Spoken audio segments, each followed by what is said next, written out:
और जहां पर वेश्याएं वास करती हैं आप वहां रहोगे।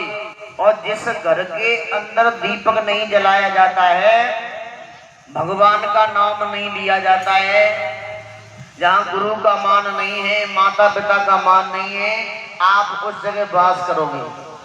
और जब घर में सास बहू में लड़ाई हो वहां भी रहोगे। तो निवेदन है माता बहनों, सास बहू में कोई लड़ाई मत रखी हो, नहीं तो वहां तक कलयुग वास करता है। और अंतिम में आके कह दिया कि जाओ तुम सोने में निवास करो, और जहां अधर्म नाम की चीज है वहां तुम्हारा वास है। अब महाराज परीक्षित सोने का मुकुट पहने थे, अधर्म की कमाई का था। जो भीमसेन जरासंध को हराने के बाद, मारने के बाद से लेके चले आए थे, परीक्षित ने खजाने में से निकाल के लगा लिया था। ये अधर्म की कमाई का था। तो कलियुग ने सोचा कि इन्होंने कहा है कि जहां अधर्म है वहां तुम्हारा वास है, तो लाओ दूसरी जगह बाद में जाए, पहले यहीं कब्जा कर ले। परीक्षित के सर के ऊपर सोने के मुकुट में सवार हो गया कलियुग, सोने में। अब माता बहने सोच रही है कि सोना तो हम भी पहन रही है, क्या उसमें भी कलियुग वास करता है? करता है जरूर, लेकिन करता किसमें एक बात बताऊं, जो हमारी माता बहने धर्म के साथ, धर्म की कमाई से, नेक कमाई से सोना बनवाती है, वो पहनती है, उसमें कलियुग वास नहीं करता है। और जो अधर्म के द्वारा धन कमाया गया है, उसके द्वारा सोना बनवाया है, उसमें कलियुग ही वास करेगा।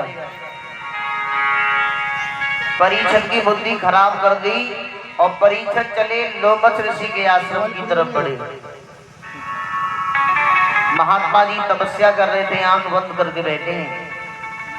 परीक्षित ने आवाज लगाई, बाबा जी प्यास लग रही है, पानी पिला दो। कुछ नहीं बोले। गुस्सा के मारे उन्होंने एक मरा हुआ सर्प गर्दन में लटका दिया, अपने घर चले गए। जब श्रृंगी ऋषि को पता चला उनके लड़का को कि मेरे पिता के गले में मरा हुआ सर्प डाल के घर चले गए, उन्होंने कमंडल उठाया, श्राप दे दिया, ओरे राजा तूने मेरे पिता के गले में मरा हुआ जो सर्प डाला है, क्या यही तक्षक तुझे साथ में डसेगा, दुनिया की कोई शक्ति तुझे बचा नहीं सकती।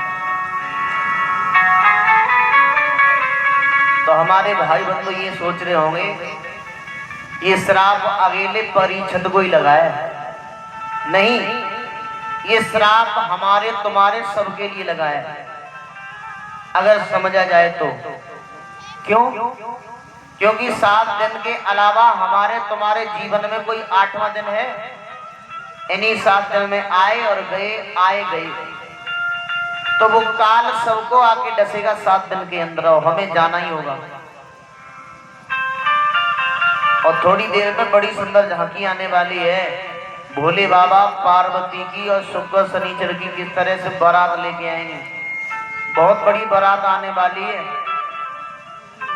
आराम से बैठी रही हो, दावतू मिले ही सबको। मेरे भक्तों, आज परीक्षित को श्राप दे दिया। परीक्षित को पता चला कि मुझे श्रृंगी ऋषि का